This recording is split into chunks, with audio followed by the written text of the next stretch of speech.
verses 15 to 23. It's found on your Pew Bible on page 192 in the New Testament.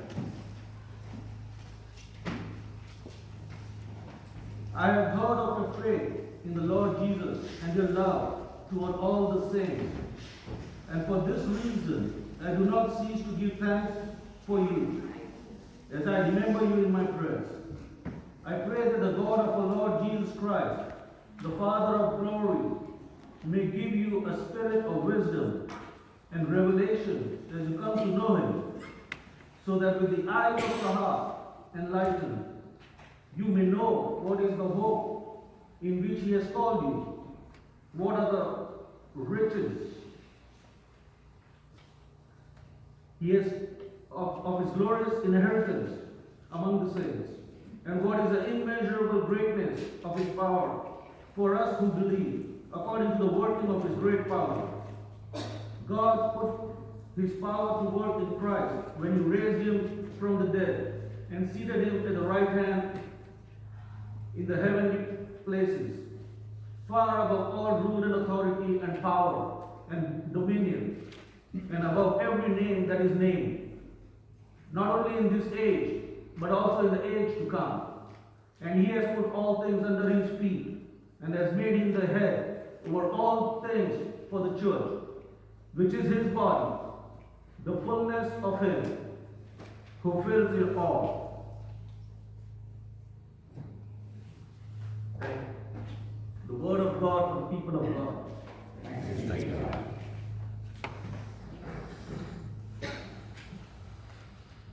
One of the phrases from that passage that Manu read is, with the eyes of our hearts enlightened.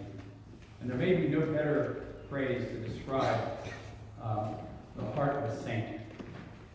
A saint is one who's had the eyes of their heart enlightened. And by so spreading that light into the dark reaches of their hearts, they've been transformed into a new being because of Christ, and are finally able to know and to tap into the power of Christ's resurrection.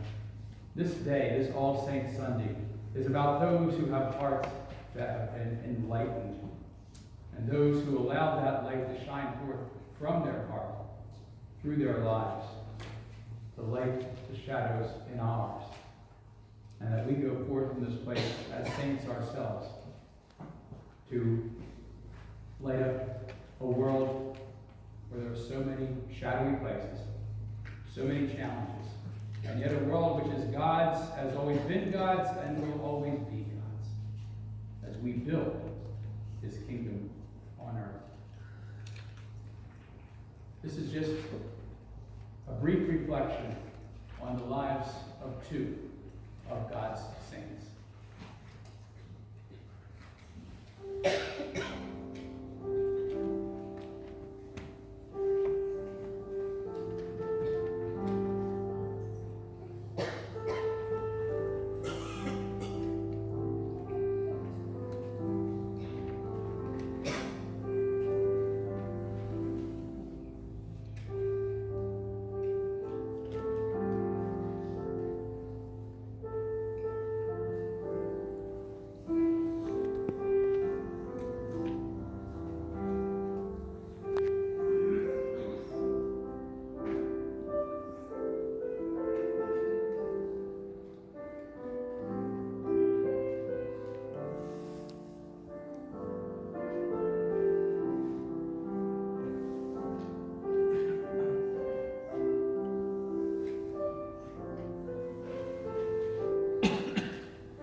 In place of our sermon today, we want to add, three people have requested to come forward and give reflections on the lives of Ruth and Manu and what their lives have meant to them.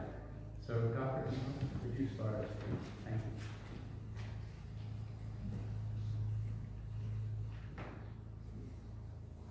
you. Good morning. Good morning. Praise the Lord. Praise the Lord.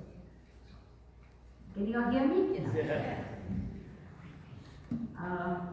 It's a privilege to be here in Dover Methodist Church.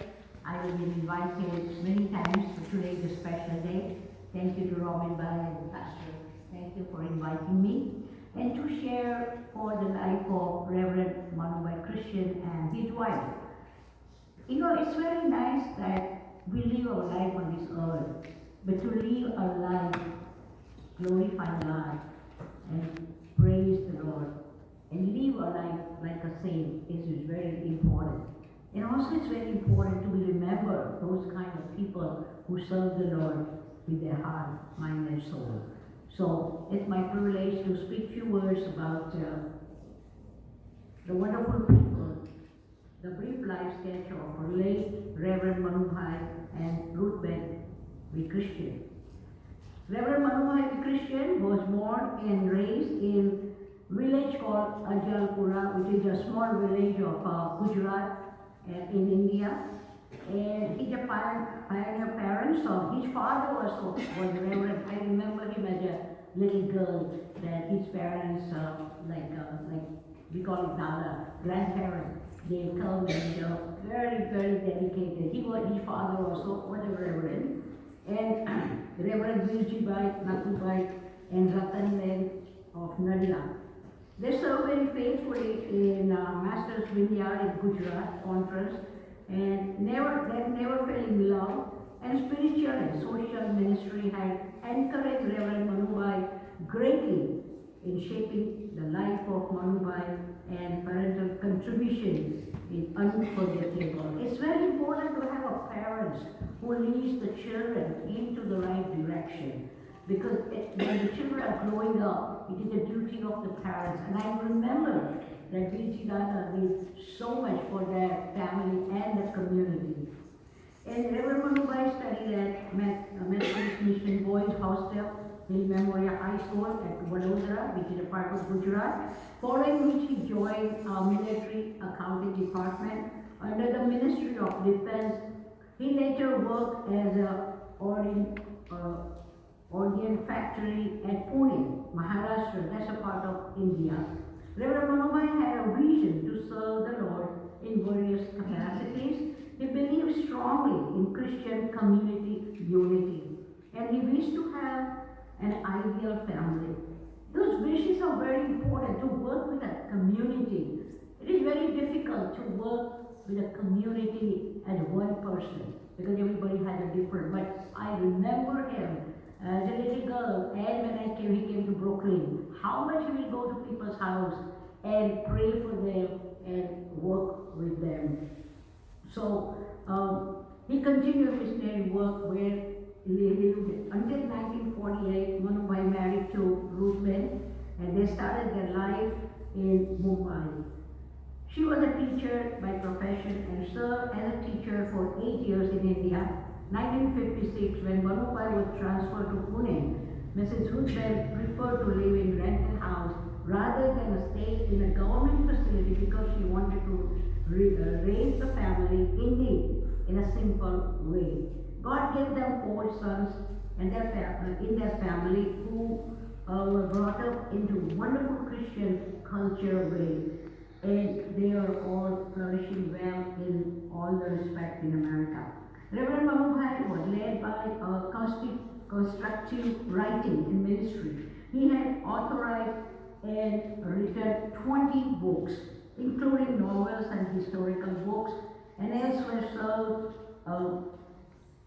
account of beginning. He wrote at Methodist Church in Ajalpura and elsewhere. Some of his articles he has been published in religious and secular media. Manubhai was always an active participant in the life of people and ministry in the church at large. After his retirement he served Methodist Church at Maharashtra, India, and also in New York. He also served as a chaplain in the hospitals in USA. Manubhai and Ruth were active members of and leaders of Oldham Methodist Church, Pune, India. In 1981, the efforts of invitation of Reverend Bishop Joshi of Methodist MCI conference, Manubhai came to USA and served Gujarati Christian community members through Methodist Church in 56 Church, Brooklyn. And I still remember when we started first time Gujarati service in that church. I'll tell you, we were so happy that something in our own language, somebody started it. That he was a pioneer of Gujarati service in Brooklyn. Also, the Christian couple did very well among Gujarati Christian people in Brooklyn. After finishing their pastoral ministry, the Christian family moved to New Jersey and became active members of Lower Methodist Church, New Jersey. In 2006, head of the Christian family entered into the glory, and departing event was unbearable, especially for Ruth and the family. In critical situation, she firmly made a whole resolution. Number one, always be loyal and faithful to the Lord of life, and to spend more time in constructive spiritual growth.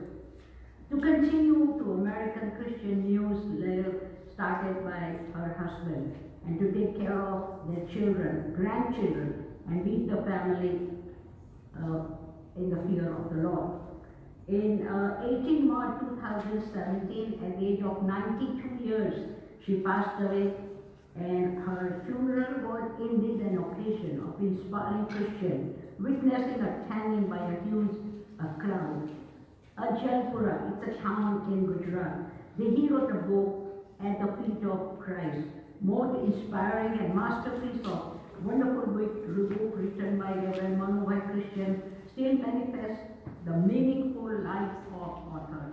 At present, they are survived by 4 sons and their families, the beautiful children, grandchildren, daughters, and residing in USA.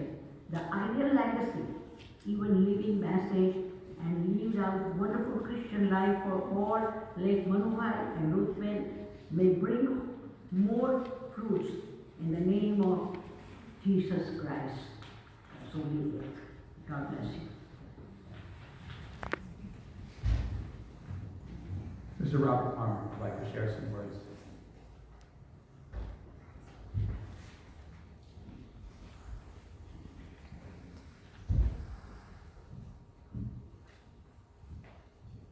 Thank you, pastors. Thank you, Robin, for giving me this opportunity to say a few things to your parents.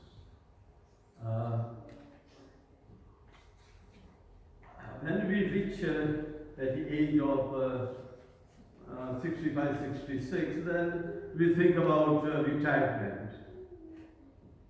And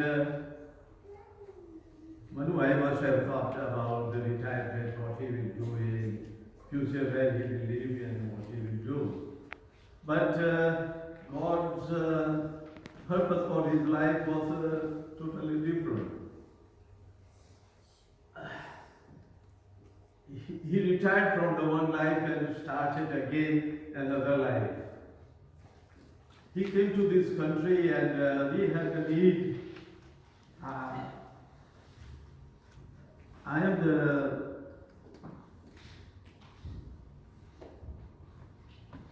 am the member of 56th Street Church in Brooklyn, and he was appointed there as an assistant pastor. So we had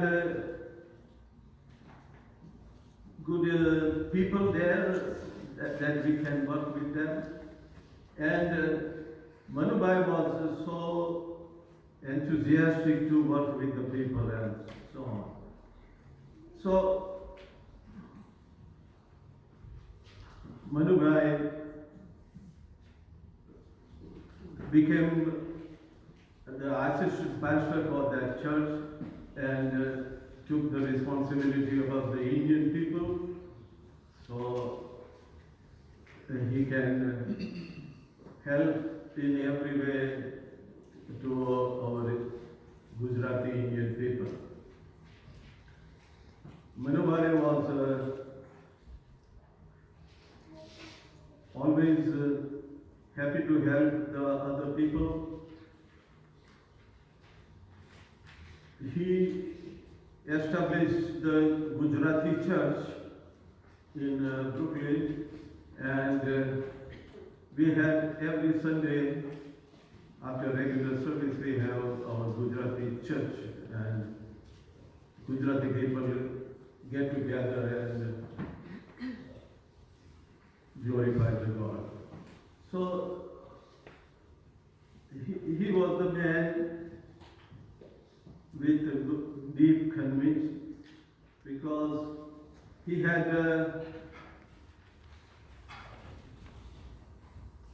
knowledge of how to tackle with the people and how to deal with the people, how to preach the gospel, and so on. So because of that, his I can say specialty, that he did very good job around our Gujarati Christian people. And Ruth also, along with Manubhai, helped Manubhai and the family and other church people also. So we give God praise for his life, what he did here in America. He retired from his regular job in India, and he must have thought that what he will do, where he will settle, and so on for the retired person. But God has a different view for his life. And once he retired from the one job, he started another job with Brooklyn Christian Gujarati people. And that was so fruitful. So still we have in Brooklyn Gujarati church continues because of his effort long way back. We give you thanks, Lord, for his life for the children and great children, great grandchildren also. And wherever he worked, and whoever come in contact of him knew that he is a real person, God-loving person, loving people. So this is a great time to remember him and Ruth for their work they did among us. Thank you.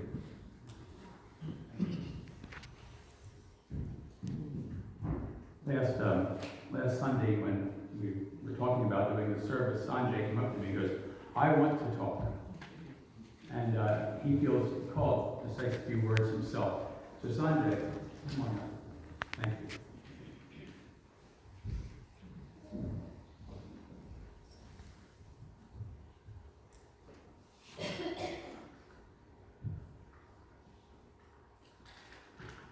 So based on the two speakers who were in front of me, we had a very,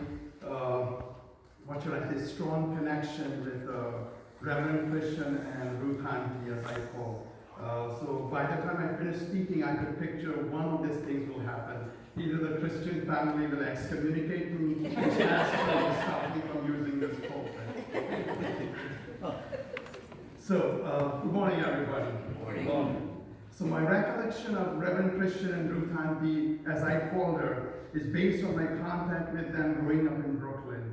It was, as I called, the good old 80s when the Walkman was like iPhone, and the airwaves were filled with Bruce Springsteen and Gloria Estefan. So Reverend Christian and Auntie were serving the Norwegian United Methodist Church in Brooklyn. They were one of the pioneers who established many church-related activities for the youth and adults, including Christmas program and carol singing going to the congregants' home. Besides serving the church, they were active participants in community-based events.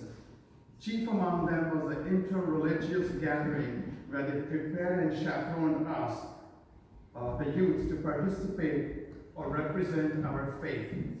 Most of these events were in Queens, New York, and they took us on a 2-hour subway ride to Queens, and we enjoyed it. Okay. Going from my memory, after retirement, Reverend Christian worked in New York City. He and I took the same subway. And now I can confess, after all these years, that I looked out for Reverend Christian every morning on the subway platform. The main reason was securing a comfortable seat on the train, on my ride to college, by the way. His journey was about 20 minutes, but mine was an hour and a half. So of course a subway seat was a precious commodity. Almost always he was able to secure a seat, and so obviously I followed him. Not sure that it ever dawned on him about, me and my communication with him, but be that as it may, in those few minutes, we solved all the world problems, those 20 minutes that we had, everything was done. Time passed, and after 10, 12 years, I came to this church only to be welcomed by this couple. Reverend Christian passed away, but his message to the youth was honor God by attending church every Sunday and remain in union with fellow church members, no matter wherever you go.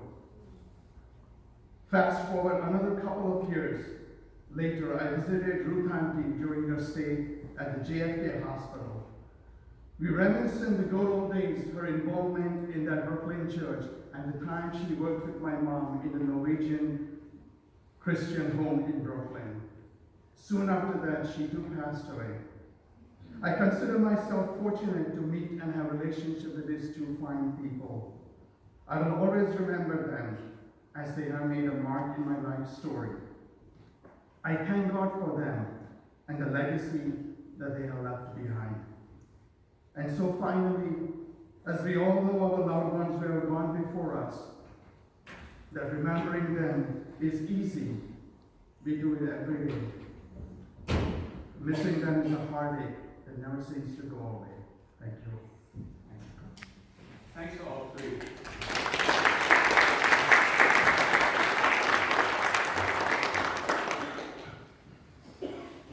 As you can tell, the eyes of their heart enlightened with that light that shone into the lives of so many from continents away to this very place, this very sanctuary, to touch the lives of those of us who are here. God bless them. God bless all the saints we honor today. And God bless all of us as well.